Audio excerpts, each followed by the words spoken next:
Estamos de vuelta en Mesa Testigo. Vamos a hablar ahora con Gino Svegliati. Él es politólogo, director de, lo voy a leer bien, Integración Territorial y Comunitaria de Santa Fe y también convencional constituyente de Santa Fe por la lista de Unidos para Cambiar Santa Fe, la lista que encabezó el gobernador Maximiliano Puyaro. Gino, ¿cómo estamos? Bien, muchas gracias por invitarme. No, gracias a vos por venir. Bueno, se acerca la convención constituyente, estamos a un mes y medio de que empiece la convención, un poco menos, 2 meses, vamos a decirlo. ¿Qué sentís de ser el convencional más joven de la provincia? Bueno, es un desafío, algo que me lo vienen preguntando muchos periodistas en general y la gente también en particular. Me ha tocado, por ejemplo, en la parte más de campaña, visitar algunas escuelas y las docentes se sorprendían cuando veían a una persona por ahí joven, se esperaban a alguien más grande, con saco, con corbata. Creo que, bueno, que es necesario también que haya una renovación al interior de la política y que las juventudes tengamos un lugar. No somos muchos los jóvenes, pero sí habemos algunos sub 35, en mi caso tengo 27, recién cumplidos. Y bueno, creo que hay una mirada joven para aportar, porque es una reforma no para hoy, sino para las décadas que vienen. Está claro que la convención va a funcionar con una dinámica parlamentaria de bloques y más, pero ¿hay algún contacto con esos sub 35, sub 40 de otros espacios? A ver si se puede articular alguna agenda joven en la constituyente. Todavía no. Sí, la otra persona que es joven es también del bloque socialista, Giselle Mahmoud, compañera, así que por supuesto tengo mucho contacto con ella. Sé que hay una persona de la Libertad Avanza, que es joven también, una chica. Y después ya creo que es Lucila de Ponte, que también es de la Facultad de Ciencia Política, que nos conocemos por ese tránsito. Pero bueno, todavía no. Creo que la mirada también va a ser de discusión al interior de los propios bloques sobre cómo incorporar algo nuevo y con una perspectiva más contemporánea. Sobre eso, los jóvenes siempre son como materia prima del discurso político, pero en general no tienen tanta voz. Digo, de la agenda joven, ¿qué les interesa llevar a la convención, que quede plasmado en el nuevo texto de la Constitución? Bueno, por supuesto creo que tiene que haber un artículo específico de juventudes, entendiendo que hay que poder institucionalizar, por ejemplo, el espacio de juventudes, que en los 4 años anteriores no tuvo institucionalidad, por ejemplo, lo que ahora es Dirección de Juventudes, que ha llegado a ser Secretaría de Juventudes, Gabinete Joven. Bueno, poder tener un marco institucional para eso. También promover que a nivel de las distintas localidades puedan existir áreas jóvenes con presupuesto para el desarrollo de políticas públicas. Pero más allá de eso, me parece que la mirada de juventud tiene que poder ir a modo de transversal de las distintas temáticas que podamos laburar. Creo que la perspectiva transversal es clave. Y ahí poder pensar, por ejemplo, una nueva forma de entender la salud. 60 años atrás se entendía desde la cuestión física-biológica, hoy la salud mental es una problemática central para los jóvenes, la salud sexual y reproductiva también, poder ampliar conceptos en esa clave, hablar de educación, hoy la secundaria no es obligatoria en nuestra provincia, así como tampoco tenemos herramientas digitales o de conectividad con las cuales nos habituamos en la vida privada o en la vida diaria. Bueno, incorporar también toda esta herramienta, cuestión de inteligencia artificial, el trabajo decente. Hoy 1 de cada 2 jóvenes tienen un trabajo en negro. En la provincia de Santa Fe también es una cuestión que se profundiza. Bueno, y hay un montón de cuestiones que podemos trabajar de forma transversal. La cuestión ambiental también, que ha sido uno de los ejes que las juventudes han levantado con las organizaciones ambientales, sobre todo en nuestra provincia, en defensa de los humedales. Bueno, hay un montón de cuestiones para incorporar en cada uno de los ejes. Bien. Gino, ustedes desde el espacio Nexo, el centro de estudios del espacio que participás, hicieron una encuesta con jóvenes de mirada de política pública. Sé que lo van a presentar en unos días, pero ¿qué se puede adelantar de resultados de ese estudio? La vamos a presentar en unos días. Es una encuesta que, como bien decís, se hizo desde Nexo Rosario, una asociación civil y un centro de estudios, que también tiene una perspectiva cultural para entender los nuevos tiempos, ¿no? y cómo pensar la política de juventudes hoy. Y le hicimos una articulación con el Centro de Políticas de Juventudes de la Facultad de Ciencia Política, con Diego Beretta. La vamos a presentar en unos días, vamos a acercar también la invitación para que puedas estar. A modo general, si bien es una encuesta para Rosario, es algo que se puede traspolar por lo menos a las grandes ciudades. Lo charlamos un poquito en off antes de que comencemos con la charla. Un 80% de las juventudes acuerdan con que el sistema democrático es el sistema mejor para vivir, para representarnos. Sin embargo, dentro de ese 80% hay un 70% que no se siente representado ni por la clase política ni por los adultos en general en los distintos ámbitos de desarrollo de su vida social y privada. Esto es clave, ¿no? Hay un sistema de representación que está en crisis. La política tiene que rever cómo abordar esta cuestión, más no así la cuestión de la democracia, que al día de hoy sigue representando una idea central en las juventudes. Hay cuestiones vinculadas a mejoras de servicios públicos, hay un uso de los espacios públicos como el lugar fundamental de encuentro y de reunión con amigos, con familiares, con novias, con parejas. Hoy el 80% de las juventudes entiende que los parques, los espacios públicos, las plazas, los clubes sociales son los lugares de encuentro, con lo cual hay que reforzar la mirada sobre lo público porque para algunos es lo único y para otros es lo más importante. Y también poder reforzar una mirada sobre los servicios públicos. También a causa de la crisis económica cada vez más jóvenes utilizan colectivo o se mueven a pie o se mueven en bicicleta. Bueno, también tener una mirada sobre esos servicios creo que es fundamental. Fuera de este estudio, pero teniendo en cuenta que ha sido los principales grupos de apoyo a Milei, ¿qué está pasando con la juventud y la relación con Milei? Que ya no es más la novedad, el outsider, sino que es presidente, que lleva 1 año y medio de mandato. Bueno, creo que lo que se dice en muchos ámbitos, Milei ha entendido la dinámica de comunicación política actual, que tiene que ver mucho con las redes sociales, que tiene que ver con la tecnología, que tiene que ver con una campaña que ha sucedido en un terreno de lo digital y que quizá la política le ha mirado para otro lado y le ha escapado. Incluso a mí me pasa, yo tengo una relación contradictoria con las redes sociales, no tengo TikTok, por ejemplo, me cuesta un poco el manejo de las redes sociales y soy joven, pero me interesa mucho más el cara a cara.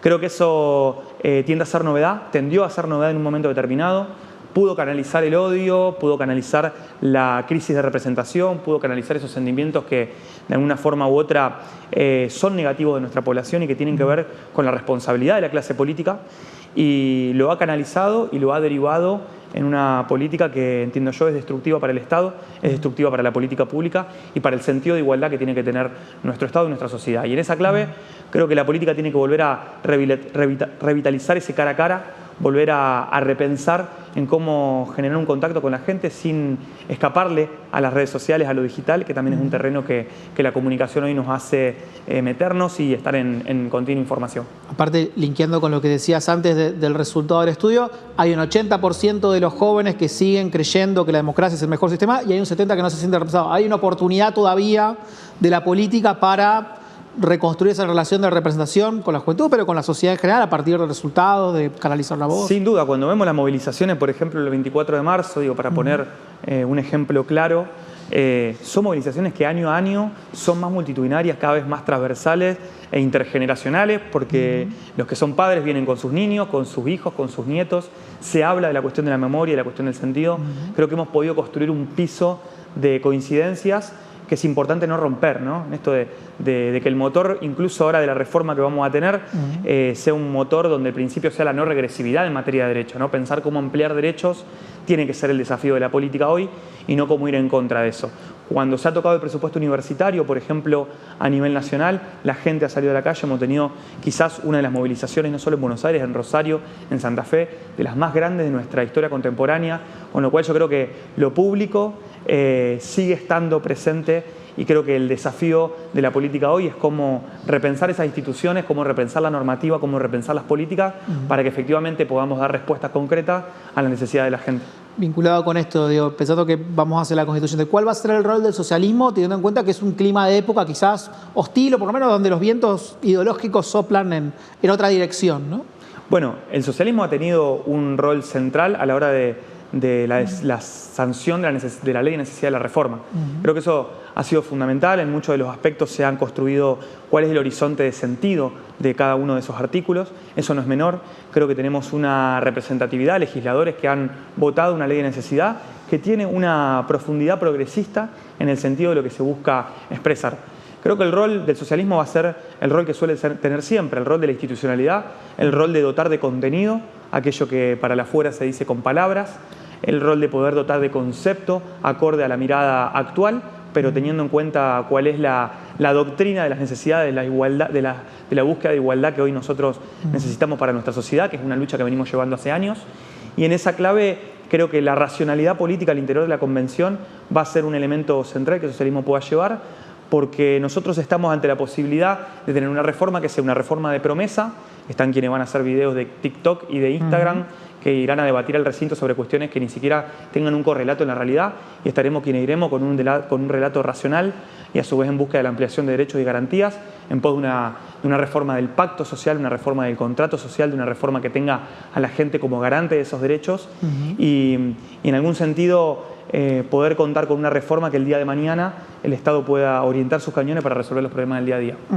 Si no, volviendo al comienzo de charla, decíamos, bueno, sos el convencional más joven de la Convención Constituyente, como 16 años. Si tuvieras que definir 3 referentes en la política, ¿a quiénes mencionarías? Bueno, en la política, por supuesto, desde mi inicio en la militancia socialista, mi referente ha sido Hermes Wiener. Con él me sumé leyendo a Hermes y viendo las políticas que ha aplicado. Yo vengo de una familia no socialista, pero sí que ha creído mucho en las gestiones, porque la gestión nos ha cambiado la vida. Mi vieja es docente, ha titularizado gracias al socialismo, gracias a Hermes Wiener, después de 15, 20 años de estar en una situación precaria con gobiernos anteriores. Mi viejo es trabajador de salud. Trabaja como administrativo en el sistema de salud pública de la ciudad, con lo cual tengo una mirada y una lectura también de que el socialismo le ha cambiado la vida no solo a mi familia, sino a mucha gente, a los trabajadores, pero también a los usuarios del sistema de salud pública, de la educación. Así que Hermes Wiener como para poner un ejemplo. Por supuesto Miguel Lifchitz, que también hoy se ha convertido en un faro. Hace unos días tuvimos el aniversario y ha sido una muestra, un hecho político, una muestra de la diversidad de la política que ha acompañado a la figura de Miguel, que ha encontrado Miguel un actor del consenso. Y fundamentalmente a Antonio Bonfatti, que también para mí es una referencia actual, una persona con la cual tengo diálogos, conversaciones en la actualidad sobre cuestiones que él puede aportarme con experiencia, pero también sobre cuestiones vinculadas no solo a lo histórico, sino también al momento actual y al futuro. Hoy con Antonio charlamos muchísimo acerca de las nuevas tecnologías. Me insiste mucho con que repensemos la cuestión de la inteligencia artificial. Nos habla mucho a los jóvenes para que podamos pensar, estudiar y organizar ese mundo de mañana. Así que para mí es una de las referencias hoy más cercanas y en términos generacionales con la que más he compartido. Así que estoy agradecido a mi espacio y al partido por tener esa referencia. En esto que mencionaba del homenaje a Lifchitz que se hizo en el Politécnico, algo para destacar, la presencia, lo decías recién, de dirigentes de distintos partidos. Había dirigentes del PRO, había dirigentes del peronismo, de Recalmo, participó el mismo gobernador que fue funcionario de Miguel. Digo, un dato de por lo menos una convivencia dentro de la política que no suele verse quizás en la política nacional, ¿no? Sin duda, estaba Agustín Rossi, Karen Tepp, digo, había expresiones... Estaba Federico Angelini también, ¿no? Estaba Angelini. Hay un montón de gente que no vi porque había muchas personas reales y me parece que fue un homenaje muy sentido, muy desde el corazón, muy de las palabras. Hablaron familiares, habló Clara García, habló Federico Lifchitz, habló el gobernador, por supuesto, y hubo siempre un reconocimiento desde la capacidad de laburo, desde la capacidad de organización, desde la capacidad de diálogo y de consenso a la hora de construir política, y fundamentalmente la apertura, que creo que hoy es lo que la sociedad necesita, ¿no? Una política que se pelee un poco menos y que consensúe un poco más con el mismo fin y el mismo objetivo de poder resolver los problemas de la gente. Creo que eso es fundamental y si tuviésemos hoy a un Miguel entre nosotros, creo que el mensaje sería ese. Gino, gracias por venir hoy a Mesa de Testigo. Bueno, gracias a vos por invitar. Hacemos una pequeña pausa y ya volvemos con más Mesa de Testigo.